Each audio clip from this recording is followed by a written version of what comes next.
Good afternoon in the States and good evening here in Israel. The war between Israel and Hamas is now 635 days old, and there are really earth-shattering developing news on that front. The Islamic Republic of Iran is now, it seems like, in survival mode. We saw massive bombings of Fordo, Natanz, and Isfahan nuclear facilities just last week.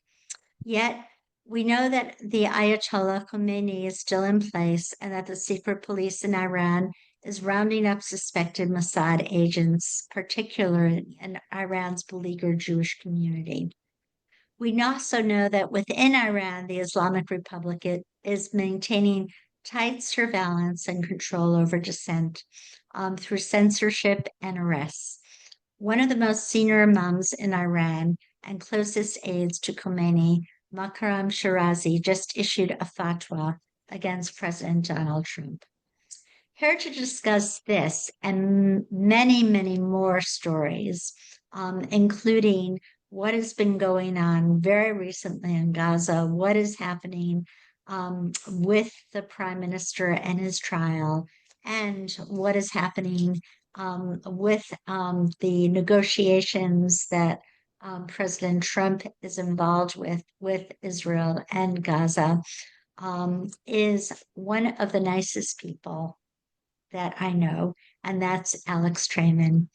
Alex and I have known each other for many, many years when he first came out with his prescient and really brilliant movie, Iranium, back in 2011. Iranium discusses the danger posed to the entire free world by an Iranian nuclear bomb. And now it looked like they would have had several until the events of the last several weeks. Alex is the CEO and Jerusalem bureau chief of the Jewish News Syndicate and is host of the Jerusalem Minute.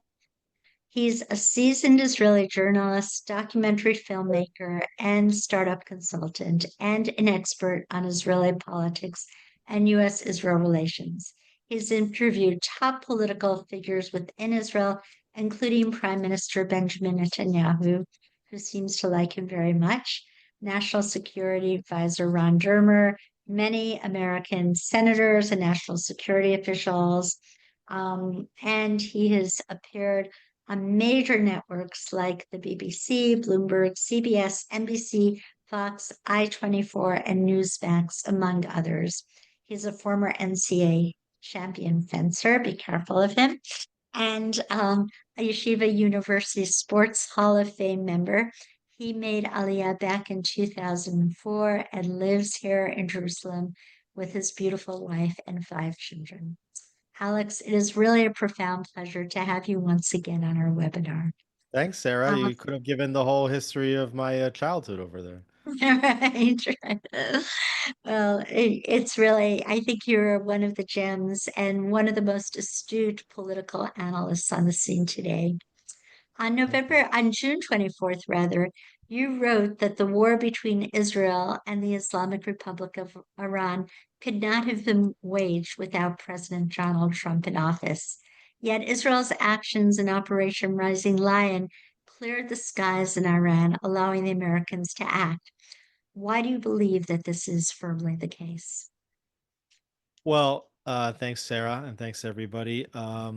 Without the Trump administration, you wouldn't have had Israel able to restock its weapons supplies. We remember that the Biden administration had announced that they were withholding shipments of 2,000-pound bombs. Now, those were not the only shipments that the Biden administration withheld. We know that they withheld many shipments, but when you look specifically at the 2,000-pound bombs, which the Biden administration said that they didn't want Israel to use in Rafah in Gaza. Israel didn't need to use such bombs in Rafah or Gaza. They were literally able to detonate buildings with combat engineers blowing them up with old fashioned dynamite. But the 2,000-pound bombs are the type that Israel dropped thousands of inside Iran. So without the weapon supply, that wouldn't have happened. We know that the Biden administration was leaking plans that Israel had to the press for many years, specifically with the goal of preventing the surprise attack. And we saw that Israel desperately benefited, very much benefited from the element of surprise. They had the green light to do that, and surely, even if Israel did have a plan B for taking out the Fordo nuclear reactor, plan A was Operation Midnight Hammer, where the United States came in and dropped the 12 GBU 57 massive ordnance penetrating 30,000 pound bunker busters on the facility and blew it to smithereens. So that was obviously the easiest way to take out that facility and really to fully crush Iran's nuclear weapons program. So without the American intervention and their GBU 57 massive ordnance penetrators and B 2 bombs, do you think we would still be fighting the war with Iran today? Yeah, I actually think that the United States was key in getting to a ceasefire as well, because Iran now understood they're not only fighting against Israel. I think it would have been a significant embarrassment, an even worse embarrassment for Iran to give in to a ceasefire if they were only fighting against Israel. Iran was prepared to just continue launching barrages of ballistic missiles at Israel as long as it took. But once they understood that they're also fighting the United States, and President Trump stating very clearly that there were many more targets on the list if the Iranians were going to retaliate. I think that pushed the Iranian regime to literally beg the Trump administration to negotiate the ceasefire. And at the same time, I think that Israel was very happy to go into the ceasefire for a few reasons. Number one is, we talk about the goal of regime change, and regime change can't happen from the air. Okay, that's very important. Like it has to come from within the country.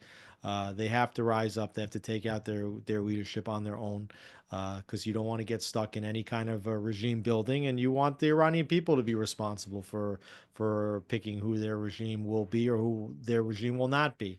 Um, and then at the same time, Israel succeeded in its two major goals of taking out the nuclear facilities and taking also out the Iranian ballistic missile production capabilities and significantly reducing the launch capabilities. So once Israel felt that it had accomplished those goals and that the operation, by all accounts, went much more successfully than the Israelis had assessed they would or predicted that they could at the outset, they were very happy to close the 12-day operation with a stunning success.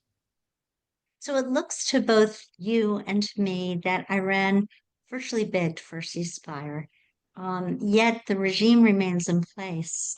We know that Israel eliminated at least 14 nuclear scientists and 30 members, at least, of the Islamic Revolutionary Guard Corps and their military. What's to prevent Iran from reaching out to a group of North Korean or Pakistani scientists in order to rebuild? Nothing, and there's nothing that prevented them from doing that prior to the attack. We had always assessed. I mean, even at the time when we came out with uranium back in 2011, that it was possible that Iran already possessed some deliverable nuclear weapon. It's not only the ability to make a program. You don't even have to get the scientists. You can get a weapon. I mean, there's different ways of delivering nuclear weapon and producing nuclear weapons, and how many nuclear weapons do you need to change the face of the planet?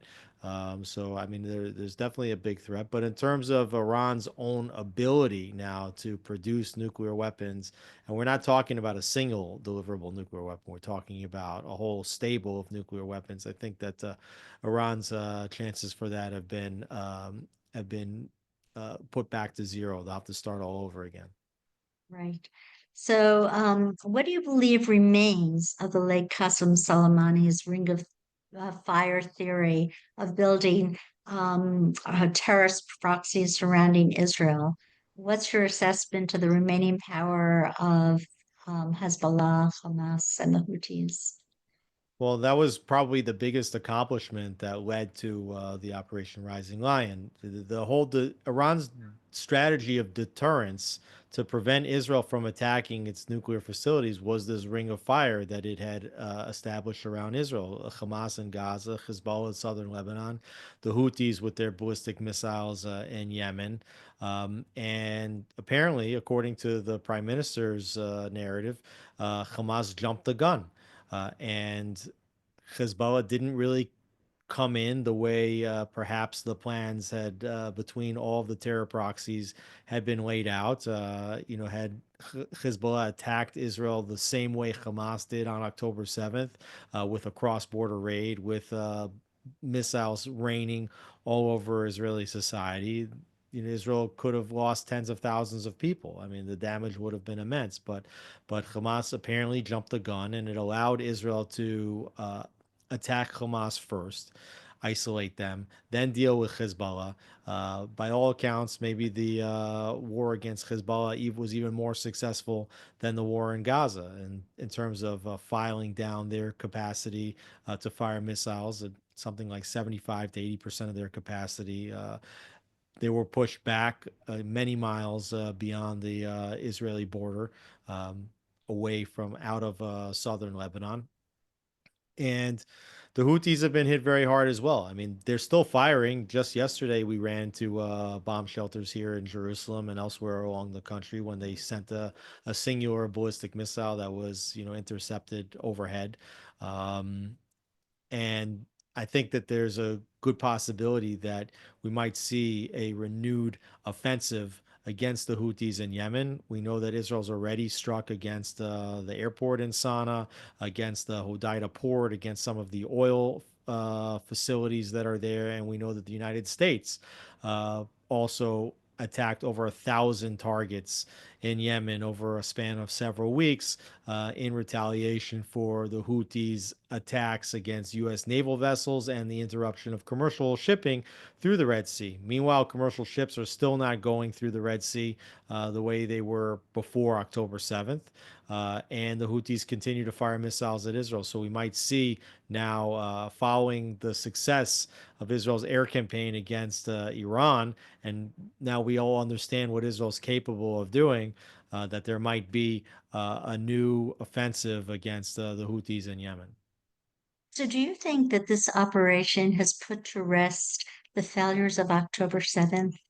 Do you think this is a new chapter where Israel's neighbors will regard Israel as a real force to reckon with, especially with the combined military and intelligence force of the United States? Well, I don't think anything covers up the failure of October 7th. And the failure of October 7th is a failure that runs very deep, and it runs much deeper than, let's say, the hours before or even the days before October 7th. I mean, it's a failure of thinking, and it goes all the way back to the withdrawal of Israeli citizens from Gaza and the entire military from Gaza in 2005. It goes back to the Oslo Accords, and the idea that we just don't take our enemies seriously. We don't believe that they'll do what they say they will do, even as they are making the preparations to do what they say right before our very eyes. So those are mistakes that on the one hand, will never be forgiven, and yet on the other hand,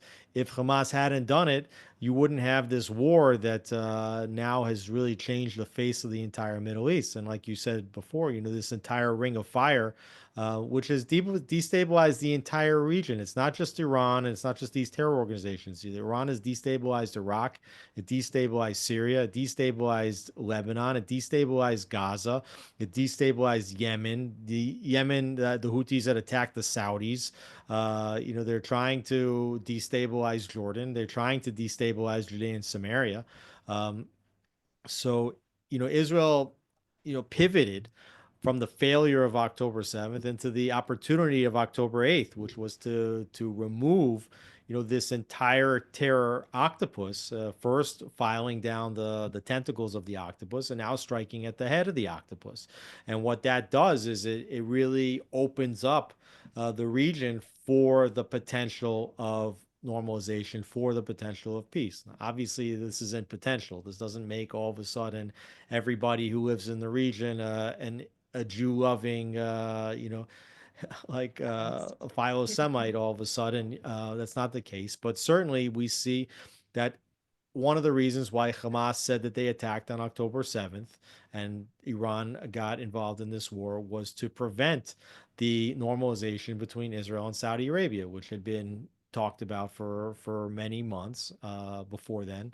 And now that Iran really doesn't have a veto anymore through their terror proxies, then I think that we're potentially going to see the rapid expansion of the Abraham Accords, but not only between Israel and Saudi Arabia, which had already been in discussions, but now with Hezbollah no longer in the picture, with Bashar Assad in Syria no longer in the picture, without any Syrian military infrastructure, because Israel destroyed all of that in the days after Assad's fall. You might even see Syria or Lebanon join into the accords. And quite frankly, I mean, if the Iranian people can do what it takes to overthrow this Islamic Republic, I wouldn't even be surprised to see the Iran normalize relations with Israel. And then even outside the Middle East, you can see normalization agreements taking place with other countries like Kazakhstan and even potentially Indonesia, Malaysia.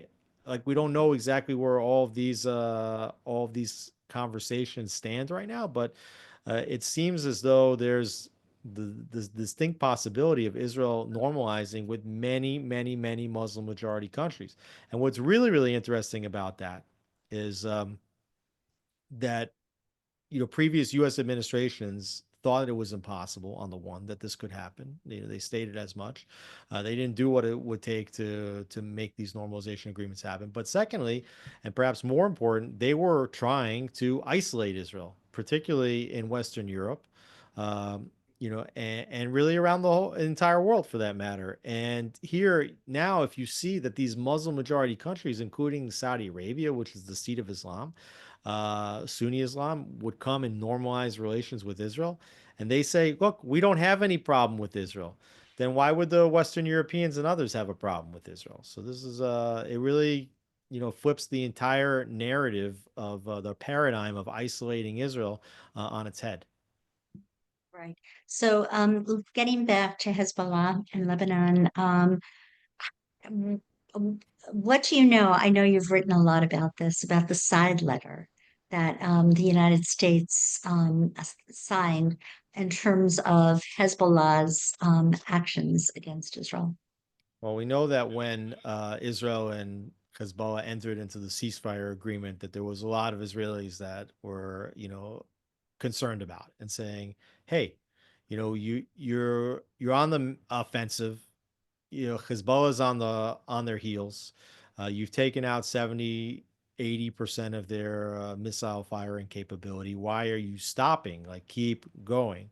But as you mentioned, there's an important side letter here, which states that any movement inside southern Lebanon that indicates that Hezbollah is violating the terms of the ceasefire, that Israel can strike.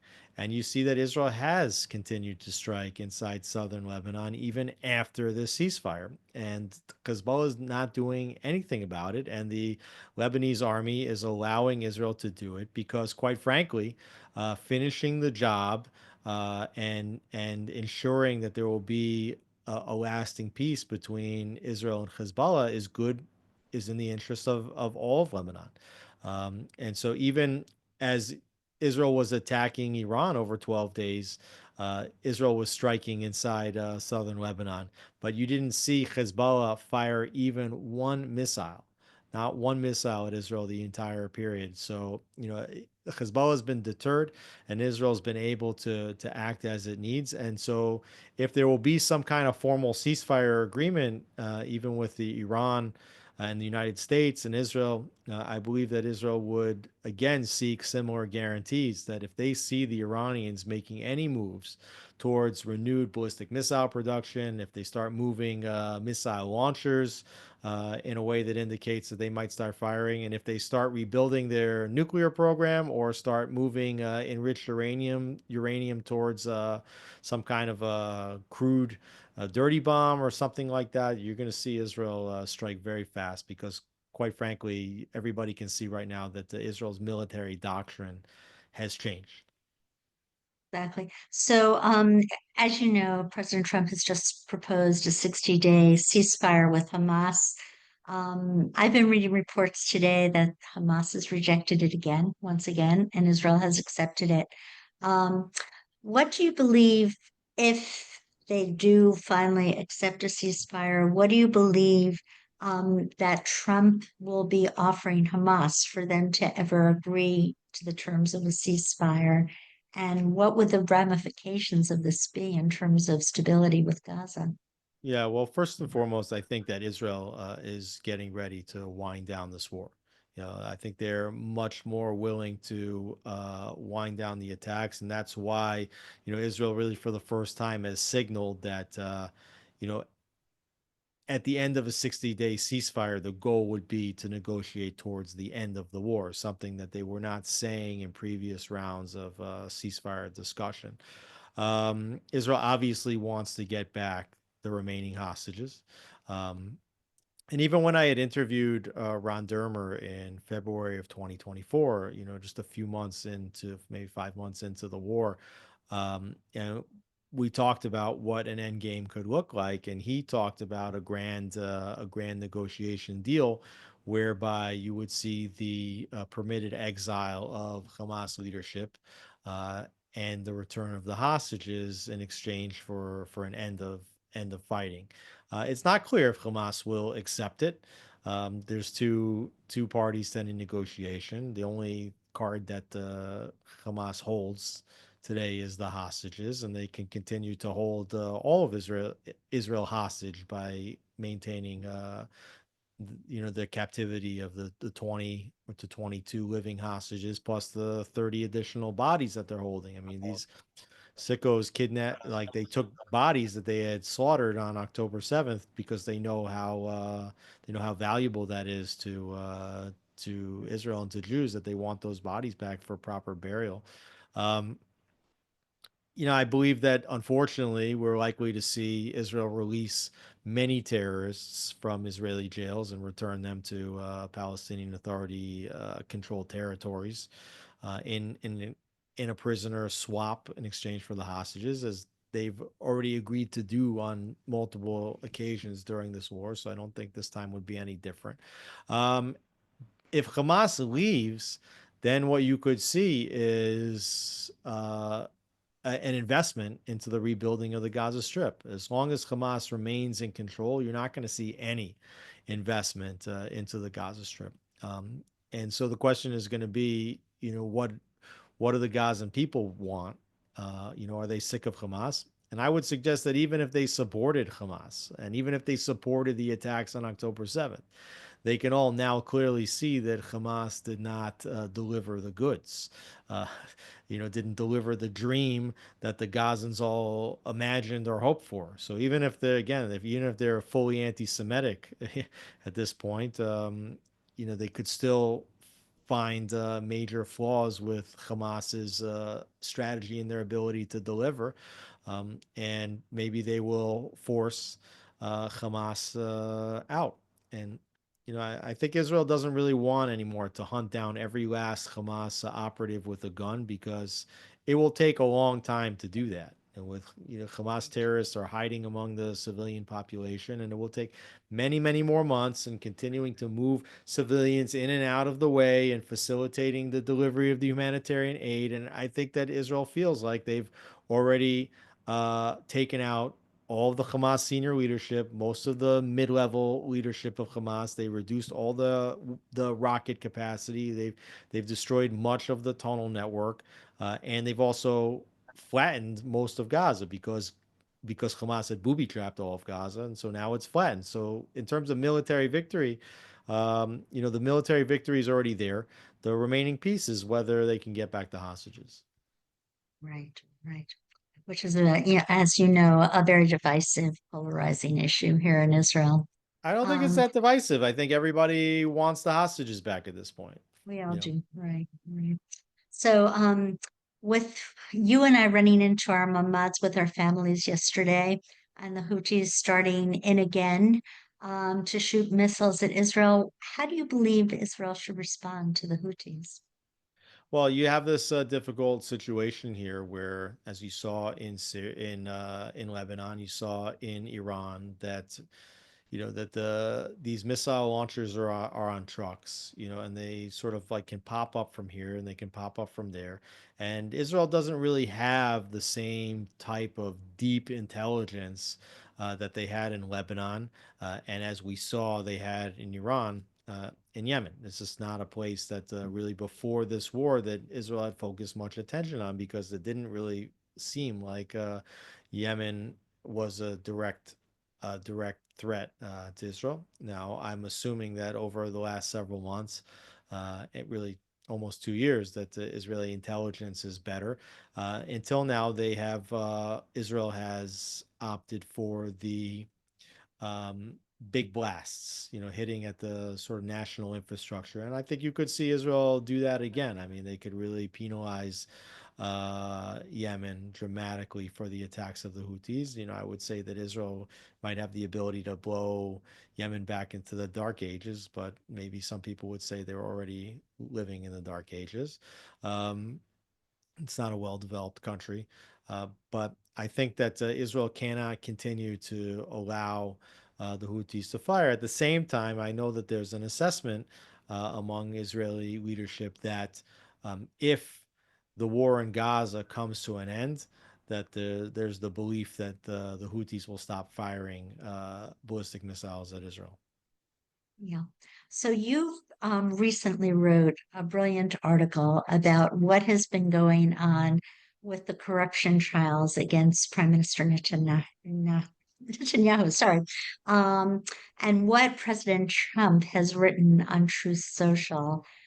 Can you explain to our audience why you think it's appropriate for the President of the United States to get involved in a domestic political affair, when Israel has their own laws on the books that differ greatly from American law? Sure. I mean, I think all Israelis would agree that it would be better if presidents did not interfere in Israel's domestic political affairs. I mean, but the thing is that President Trump is not the first uh, president to interfere in political affairs. And secondly, Trump's quote unquote interference is supporting the democratically elected prime minister of the country. Now, dating all the way back to Bill Clinton, Clinton was very public about it, and I wrote about this years ago, that Bill Clinton had acknowledged that he did everything in his power to make sure that Shimon Peres defeated Netanyahu in '93, when Netanyahu first got into office, and Netanyahu won that election. And then Clinton again put a lot of resources uh, into trying to get Netanyahu defeated by Ehud Barak, which happened just a few years later in '99. And we know that Barack Obama had State Department funds pumped into V-15 movement, which was specifically developed to aid now the president, Isaac Bougie Herzog, who then was the head of the Labor Party, who was running against Netanyahu. Um, Netanyahu survived that attempt. Also, Obama sent over all of his main political consultants, and even today you see that Netanyahu's challengers are using the same political consultants that have been supporting the Clintons and Obamas and Bidens, like the Benenson Group and others, coming over here to try to get Netanyahu unseated. And then we remember what happened in the beginning of the first months of the war, when Biden's surrogates were leaking information to the press about how angry Biden was with Netanyahu and how fed up he was. And then you had Hillary Clinton, former Secretary of State and Democratic nominee for president, saying Netanyahu's got to go. And then Chuck Schumer from the floor of the Senate, okay, the one who calls himself the Shomer, on a play on his name Schumer, is the guardian of the Jewish people, the guardian who could never oppose the JCPOA Iran nuclear deal. And always pushes for a two-state solution. This guardian openly from the floor of the Senate said that Israel needs to hold a new election so that Israelis can pick once again who they want to be their prime minister, even though we were just a year and a half after like a very definitive victory by Prime Minister Netanyahu over his challengers. So, we saw how Clinton, Obama, Biden, they are constantly working to try to get Netanyahu out of office, and so Trump is returning the favor, and he's for all those people, by the way, that were doubting whether President Trump was with us. And I think even you and I discussed this several weeks ago, Yes, that we there were did. doubts about where the president was Right, with regard to right. support for Israel and support for the prime minister. I mean, the Operation Midnight Hammer that should have put the nail in that coffin on that idea. I have to admit, Alex, you were right, and I was wrong there. Really, really. But certainly I think we see very clearly that the president not only supports Netanyahu to the fullest degree, but believes that Israel is safer and more secure with Netanyahu as the prime minister right now. Now, remember also that all of the allegations about these trials were always dropped right before elections. Okay, the first announcement that Netanyahu was being investigated for fraud and breach of trust. This all came right before an election, weeks before an election. And then Netanyahu won that election. And even though the parliament blocked him from forming the government, then they went to another election, and right before the election, oh, by the way, we're going to indict the prime minister, right? And all the while they're leaking evidence illegally to the press, with conversations that are never supposed to be going to the press, that was supposed to be evidence, to demonstrate that Netanyahu is involved in breach of trust and fraud. Now, during these trials, by the way, okay, which all came about from blackmailing state witnesses, using evidence that in America would be called fruit of the poisonous tree, which would be inadmissible in a court of law in the United States.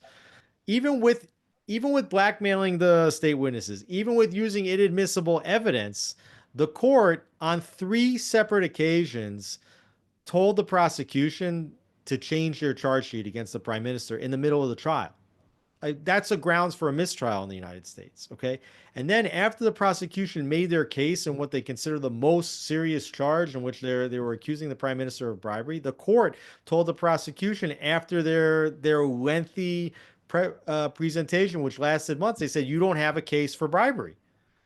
And the prosecution's answer, instead of saying, okay, well, we'll drop the charges, was to say, no, during the defense's presentation, then you will see that that the prime minister is guilty, which doesn't make any sense at all. So, these trials would have been not admitted to court in the United States. They would have been, if they got to court, they would have been thrown out of court on multiple occasions. And yet, this circus, the court is forcing the prime minister to testify in his trial while he's serving as the head of state, but while he's the head of state during a war. Okay. And the president is basically saying, like, enough is enough already. We're trying to get some things done over here, and you're hamstringing your democratically elected prime minister. So he called on the president to pardon the prime minister, or for them to drop the case. And we'll see if that happens. Well, knowing that the president had run against Prime Minister Netanyahu before, do you think this is likely to happen? I don't think so. It's So, right, we just see right, the right, prosecution right, continue to double right. down, but Yeah, it's really rich to see the responses of the legal system and the opposition, which are saying, how can the president interfere? right. Like, we love Trump, but he's gone too far, or how cynical is Netanyahu that he's using his relationship with the president, or using the threat of national security issues, or using the promise of Abraham Accords normalization agreements as a lever to convince the court to drop the case, right? Yeah, So, I don't suppose that the court would do it, but if they did do it at this point, I think it would put to bed, what I believe has been a very, very nasty chapter in Israel's political right, history that right, spanned now more than 5 years, right, with all these consecutive elections, and would put Netanyahu in place to be able to focus on finishing out his policy agenda, and doing it quickly. And then maybe you'll see Netanyahu pivot out of the prime minister's chair. right. Right. So I think you quoted Jim Jordan, the chair of the Judiciary Committee, and Brian Mast, the chair of the Foreign Relations Committee, who said, quote, USAID and the State Department have even provided direct support to Hamas and other terrorist groups. This is not you. This is Jim Jordan and Brian Mast, members of Congress. They said between 2007 and 2024, USAID and the State Department transferred at least $122 million to NGOs linked to designated terrorist organizations. Many of these groups have openly expressed anti Semitic rhetoric and incited violence against Jews.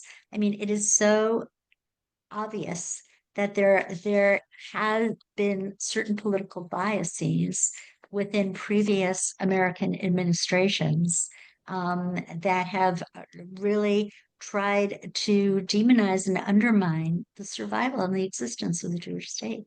And it's very very crazy that, and I think right now President Trump has just proposed some legislation to make sure Israel does get the massive ordnance penetrators and the bunker buster bombs, which is going to be wonderful in case Israel needs them for future wars, which is, Yeah, and absolutely. those, I think that did you see that?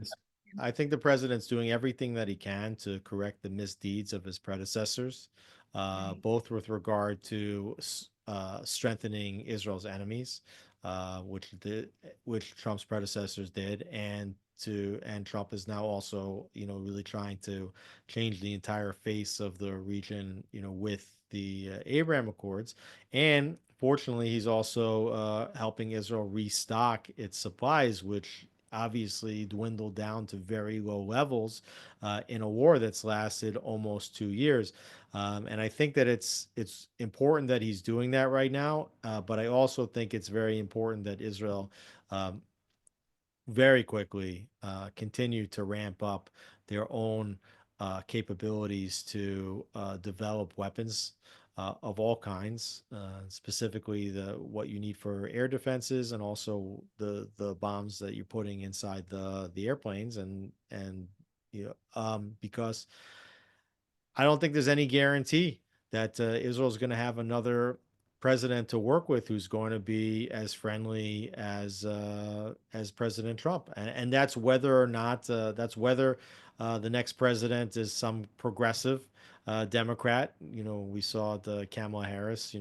She could have was as progressive as you could get, and she would. None of this would have been possible if Harris was in office, and I don't suppose that whoever the Democrats nominate next will be any less progressive. But also, after Trump's term, you might see that the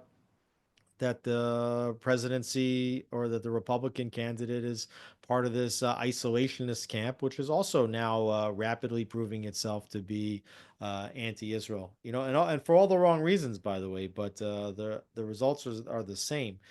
So I think that there's a unique window of opportunity here that both President Trump and Prime Minister Netanyahu recognize, which is to defeat the terrorists once and for all, to normalize relations with as many Muslim majority nations as possible, as quickly as possible, and to restock Israel's weapon supplies, so that if Israel does find itself in another war in the near or distant future, that it has what it needs to fend off attacks, while at the same time developing the capabilities to produce those weapons on their own. right. And we saw that the Gulf countries during this war were predictably silent.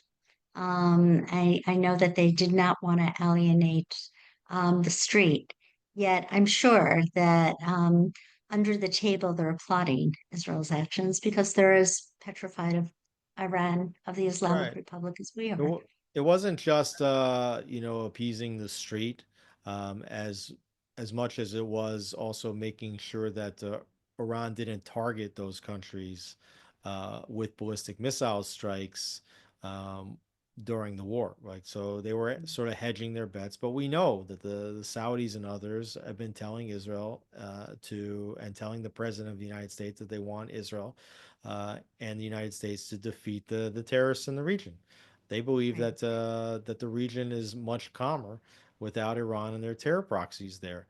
Now the question will be, if these normalization agreements are signed, will then the leadership in Saudi Arabia and elsewhere begin to change the rhetoric and begin to say, "Hey, okay, we know what we said before. Now we've normalized with Israel, and we did that because we believe that there's tremendous benefits of being involved in economic and security relationships with the state of Israel. And Israel's not so bad, and we can't defeat them. And we need, as a people, to embrace Israel's position in the Middle East.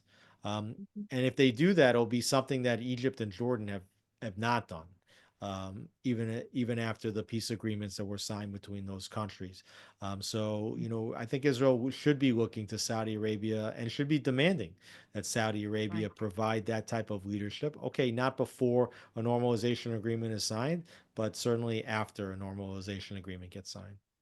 Right, right. And these countries are inherently paternalistic. They do not, the people do not want to go to jail. These are dictatorships. They are not open Jeffersonian democracies, and people do not want to demonstrate on the street against, any accord that they would sign with Israel. They go along with it, and I know, as the during the first Abraham Accords were signed, there were the United Arab Emirates and Bahrain were very keen to showcase Israeli products in the stores, and everybody seemed to go along with it. So it's a very, very different kind of society than the kind of vociferous societies that we live in within Israel and the United States. So, what do you think the implications are of this victory in terms of Russia and its war in Ukraine and China and the amount of economic, Belt and Road initiative that they've been trying to develop here in the Middle East? Sure. Well, I mean, first of all, the Russia-China axis has just lost one of their the pawns on their chessboard, which is Iran. And Iran was providing weapons assistance to Russia, and that doesn't exist anymore. I think the Chinese are still hoping to be beneficiaries of Iranian oil, and it should be noted that Israel did not destroy Iran's oil producing capabilities. In part, I think because President Trump doesn't want to see the price of oil skyrocket. That would be bad for the American economy. And also, I think if Israel and America had done that, then you're not really giving the Iranian people a chance to rebuild their economy if they do go ahead and overthrow their regime. So, um, now that said, what this does is, if the region turns quiet and stable, and you see these normalization agreements get signed, then the president gets to rapidly advance his economic plan, which includes the development of this IMEC corridor, which is the India Middle East corridor, which would see trade routes that begin in India, going through the Middle East, including in Saudi Arabia, and coming up into Israel. And with then you would see like high powered electricity and potentially pipelines going from Israel to Cyprus and then on to Italy and possibly even extending to France, which would be is meant to be an alternative trade route to the Chinese Belt and Road Initiative, that would basically give a possibility to bypass the choke point of the Suez Canal, which the Houthis have effectively blocked. um, so, this is definitely a big part of the president's economic vision, and that's a big reason why the Saudis and others are willing to stomach normalization with Israel because they understand the economic implications of developing this IMEC corridor. Wonderful. What do you think is in store for Prime Minister Netanyahu when he meets with President Trump next week? And you're probably invited along, as you have been in the past. Yeah. So, Yeah, I mean the so prime what do you minister's think? office still wait is I'm still waiting for the tender for journalists to I'm attend, sure I'm but sure you're going to be invited along again. we'll So, hope to so join yes. if invited. I think in part and maybe the entirety of the trip would be a victory lap, for Trump and Netanyahu. They have something incredible to celebrate. Um, but then there are all kind of rumors now that are circulating about a race towards some kind of normalization, whether that's a full normalization or security arrangements, either between Israel and Syria, between Israel and Lebanon, maybe some three-country arrangement, and potentially also some kind of a signing of a normalization agreement between Israel and Saudi Arabia. So there's a lot of speculation about what it could be. I taking a I'm taking like a modest view that it could just be to celebrate what happened in Iran, and then also obviously conversations about ending the war in Gaza, potential conversations about trying to set back the Houthis so that they can no longer threaten Israel or shipping routes or Saudi Arabia or Yemen for that matter. Um, and so there's still a lot to talk about. Yeah, yeah, beautiful.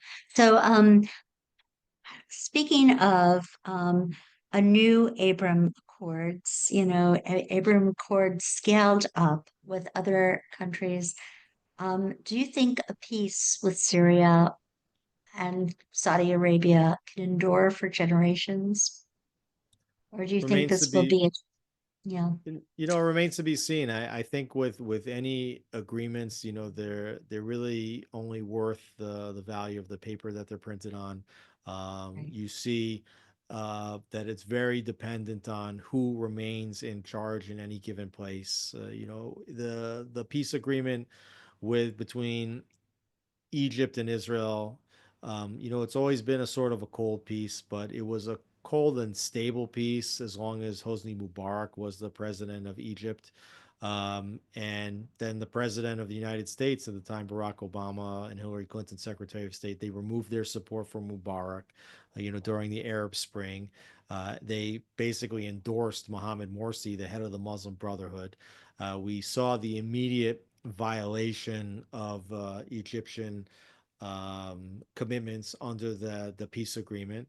And then, Al Sisi took the country over essentially in a coup. And while that did stabilize the situation for Israel and the relationship improved over what it was during the short tenure of Mohammed Morsi, Israel's very worried about violations of the peace treaty even now and the buildup of military force in the Sinai Peninsula, including tanks, including also ballistic missiles that are pointed at Israel in Sinai. These are gross violations of the peace treaty, and I know that Israel is very concerned about what's going on over there. So, as long as MBS is in Saudi Arabia, um, if there's an agreement, I think he's very forward looking, and you would see the peace agreement, I think, flourish if for some reason, he was no longer in power, and a more extreme government comes to bear, then I don't think that you should count on the terms of that agreement being met. In Syria, the situation is a little bit different. You have an extremist that's the head of the Syrian government, al-Shara, who goes by the uh, nom de guerre al-Jolani. He has affiliations to Al Qaeda, and he's now the head of Syria. I mean, they've brutally massacred Christians, Druze, Kurds, Alawites in Syria. been many people killed there just since the downfall of Bashar Assad. But economically, he's desperate. And so the president of the United States is hedging with Syria that if he brings them into the fold of the United States, into the fold of Saudi Arabia, that perhaps they will follow suit with the Saudis who have modernized and westernized their approach. I don't want to say that they're now all of a sudden, boldly democratic beacons of human rights. They're not, but in terms of where they were like 20 years ago, Saudi Arabia is looking a lot more moderate today than they did before, and certainly pro-Western, pro-American. And so President Trump's hoping that by releasing sanctions on Syria, that he can bring Syria into that fold. And he has a lot of leverage over al-Shara for releasing those sanctions, which would strengthen his hold on his own country. So, and meanwhile, there's no military in Syria. Israel took out all of the military infrastructure that existed under the Assad regime. So al-Shara has no capabilities to attack Israel at this point, even if he wants to. So therefore, because he wants American money, because he can't fight Israel even if he wanted to right now, and he's seen what Israel's just done to Hezbollah and to southern Lebanon and to Gaza and to Iran, and he knows what Israel could do to his country.